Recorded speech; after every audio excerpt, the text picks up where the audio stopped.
सौतेली माँ। बहुत दिनों की बात है, एक शहर में एक आदमी रहता था। कुछ समय बाद उसकी पत्नी की मृत्यु हो गई। उसकी एक बेटी थी जिसका नाम टाम था। बाप बेटी दोनों आराम से रहते थे। एक दिन उस आदमी ने दूसरा विवाह करने का फैसला कर लिया। उसका विवाह तो हो गया, परंतु उसकी दूसरी पत्नी बहुत चालाक निकली। कुछ ही दिनों में सौतेली माँ ने टाम के साथ बुरा बर्ताव करना शुरू कर दिया। वह टाम से सारा दिन काम करवाती और एक पल के लिए भी उसे खाली नहीं बैठने देती थी। इस पर भी कई बार वह टाम को भोजन न देती और वह बेचारी बिना कुछ बोले भूखी सो जाती। इधर टाम की सौतेली माँ के यहाँ एक कन्या ने जन्म लिया। उसका नाम काम रखा गया।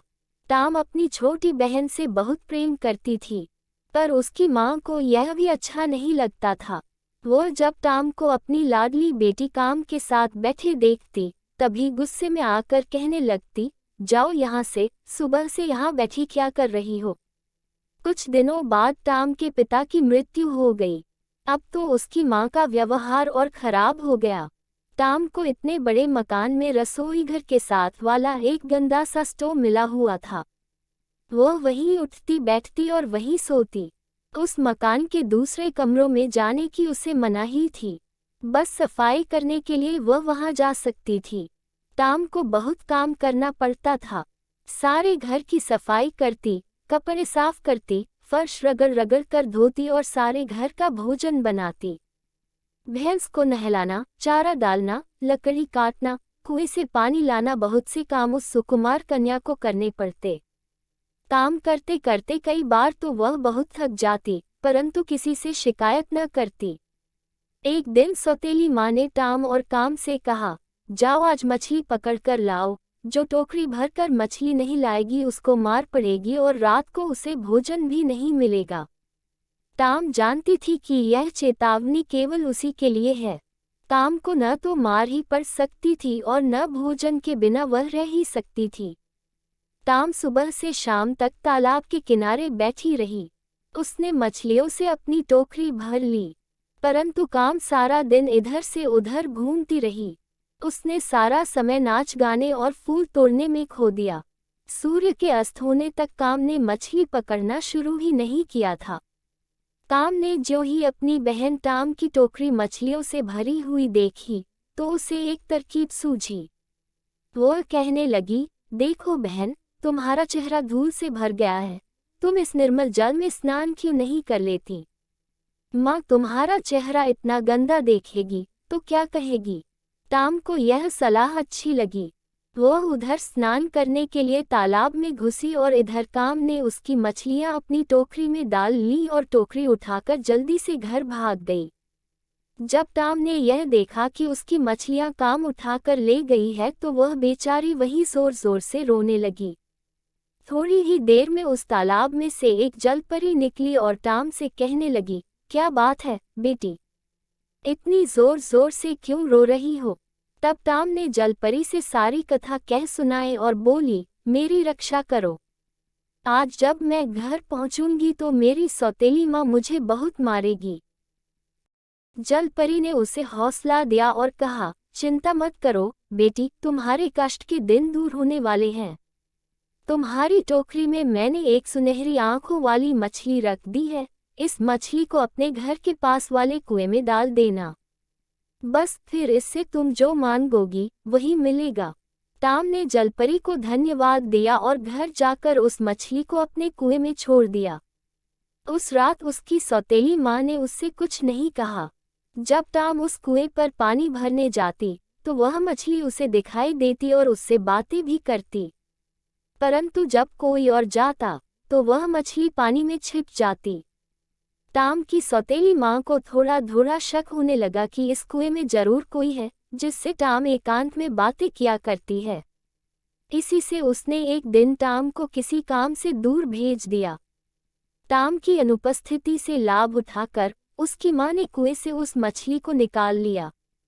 टाम के लौटने से पहले ही उसकी माँ ने उस मछली को पकाकर खा भी लिया। जब टाम काम से लौटी तो वह कुएं पर गई। वहां पहुंचकर वह मछली को बुलाने लगी, पर मछली ने कोई जवाब नहीं दिया। वहां मछली होती तो कोई जवाब आता भी। टाम वही कुएं की दीवार से सिर पटक पटक कर रोने लगी। फिर वहां जलपरी आई और कहने लगी, बेटी चुप हो जाओ, रोने से काम नहीं चलेगा। उस मछली को तुम्हारी सौतेली माँ खा गई है। उसने मछली की हड्डियां सामने के मैदान में फेंक दी हैं। तुम उन हड्डियों को उठाकर अपने कमरे में दफना दो। बस फिर तुम्हें किसी प्रकार का कष्ट नहीं होगा। टाम ने वैसा ही किया। मछली की हड्डियों को दफनाने के तुरंत बाद ही टाम को सलमे सितारों से जड़ी एक साड़ी और सैंडल मिले। दूसरे दिन एक त्योहार था। त्योहार में लाखों लोग इकट्ठे होकर झूला झूलते और खुशियां मनाते थे। परंतु उस दिन सुबह ही टाम को घर बैठने का हुक्म हो गया। उसकी सौतेली माँ ने चने और चावल से भरी 2 बड़ी बड़ी टोकरियों को जानबूझकर आपस में मिला दिया। वह टाम को मेले में नहीं ले जाना चाहती थी। उसे विश्वास था कि न यह काम समाप्त होगा और न यह मेले में जा सकेगी। उसने टाम से कहा, टाम, तुम घर बैठकर इन चनों और चावलों के दानों को अलग अलग करो। घबराने की कोई बात नहीं, थोड़ी देर का काम है, जल्दी से खत्म करके मेले में आ जाना। इतना कहकर दोनों माँ बेटी सुंदर सुंदर कपड़े पहनकर मेले में चली गईं। उनके जाने के बाद टाम की आंखों में आंसू आ गए। उस मेले में वह भी सज धज कर जाना चाहती थी। वह मन ही मन कई बार सोचती कि जब हम दोनों ही एक बाप की बेटी हैं, तो उसमें और मुझ में इतना अंतर क्यों। टाम ने सिसकियां लेते हुए कहा, हे जलपरी, मेरी सहायता करो। उसी क्षण वहां सैकड़ों चिड़ियां इकट्ठी हो गईं। सब चिड़ियों ने थोड़ी ही देर में चनों और चावलों को अलग अलग कर दिया। टाम झट मेले में जाने के लिए तैयार हो गई। उसने वही सलमे सितारों वाली साड़ी और सैंडल पहने जो उसे कल मछली की हड्डियों को दफनाने के बाद मिले थे। उस साड़ी में टाम राजकुमारी सी लगती थी। जो ही टाम मेले में पहुंची, काम उसे देखकर बड़ी हैरान हुई। वह अपनी माँ के कानों में कहने लगी, देखो माँ, कितनी खूबसूरत लड़की है। ऐसा लगता है जैसे कोई राजकुमारी हो। इसकी शक्ल बहुत कुछ हमारी बहन टाम से मिलती जुलती है। उधर जब टाम ने देखा कि उसकी सौतेली माँ और काम उसकी ओर आंखें फाड़ फाड़ कर देख रही हैं, तो वह वहां से भागने लगी। जल्दी में उसका एक सैंडल वहीं रह गया। उस सैंडल को वहां घूमते हुए सिपाहियों ने उठा लिया और जाकर अपने राजा को दे दिया। राजा ने उस सैंडल को बड़े ध्यान से देखा। सैंडल बहुत खूबसूरत था। राजा ने उससे पहले कभी उतना सुंदर सैंडल नहीं देखा था। राजा ने उसी वक्त घोषणा कर दी कि जिस लड़की ने ऐसा सैंडल पहना हो, उसे पकड़कर राज दरबार में लाया जाए। सिपाही अपने घोड़ों पर चढ़कर मेले में पहुंचे और टाम को पकड़कर राजा के पास ले आए। राजा ने ज्यों ही टाम को देखा, उसी क्षण उसने टाम को अपनी महारानी बनाने का निश्चय कर लिया।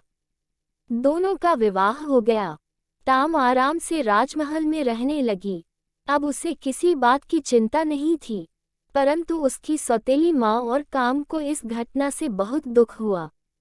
वे दोनों टाम को मार देना चाहती थीं, परंतु उन्हें राजा से डर लगता था।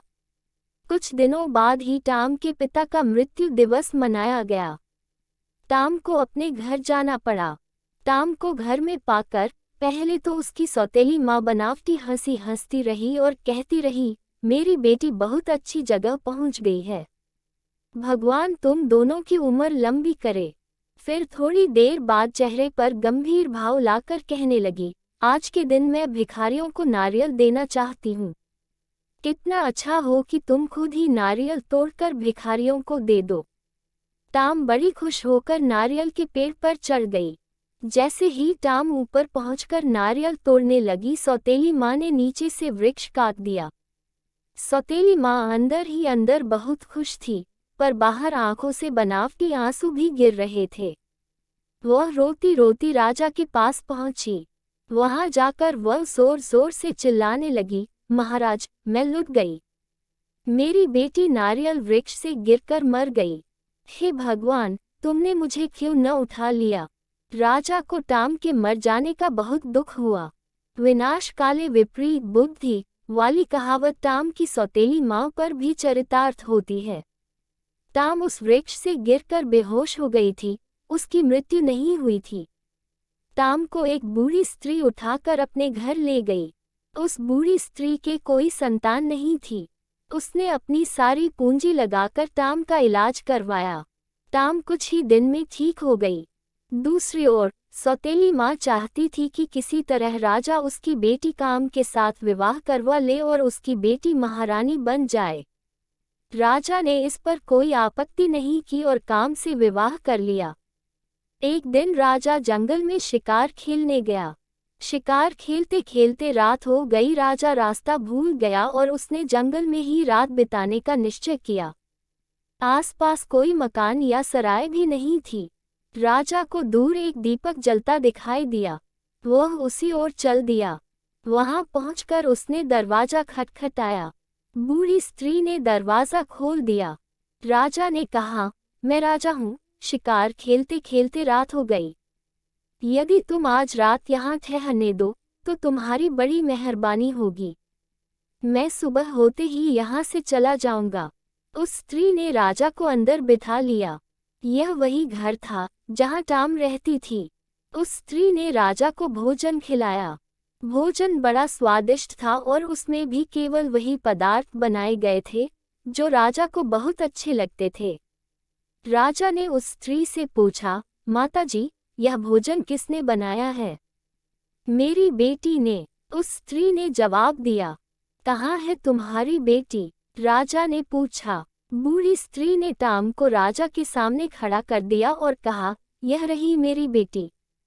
राजा टाम को दोबारा पाकर बहुत खुश हुआ। टाम ने सारी बात राजा से कह सुनाई। राजा ने काम और उसकी माँ को जेलखाने में डाल दिया।